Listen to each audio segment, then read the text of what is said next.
So in this video we are going to talk about William Butler Yeats, more specifically about his biography, childhood and early life, education, female figures, the Abbey Theatre, major works, and Nobel Prize.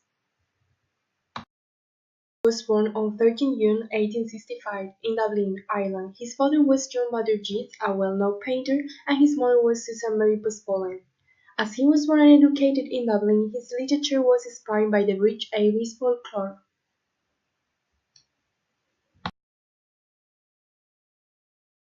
He received his early education at the Godolphin School in 1877. He was a normal student, though he developed a deep interest in literature and poetry.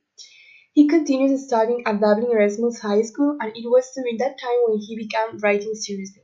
And finally, he attended to the Metropolitan School of Art. In 1889, Yeats met Maud Gonne, who had a huge influence on his writing. Yeats asked her to marry him, and likely she rejected him. Later on, Yeats met Lady Gregory, who encouraged him to write about the Irish nationalism, and together with other writers of that time, Yeats established a literary movement known as the Celtic Revival. In 1904, the Abbey Theatre in Dublin was founded by Yeats, J.M. Synge, Lady Gregory, Martin, and George Moore. The Abbey is both famous in Ireland for its breaking and controversial productions such as Playboy of the Western Worlds and The Plough and the Stars. Here we have some major works of Yeats: his book of poems Michael Roberts and the Dancer, which includes poems like Solomon and the Witch.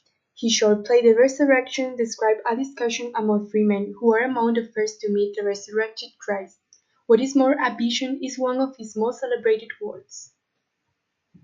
The glory of Yeats' career came in 1923, when he won the Nobel Prize for Literature for his inspiring poetry, which gave expression to the spirit of a whole nation. On January 1939, Yeats died with 73 years old in France. Yeats is buried at the Radcliffe Church in County Sligo. On his tombstone is written Yeats' epitaph, taken from the last line of one of his last poems.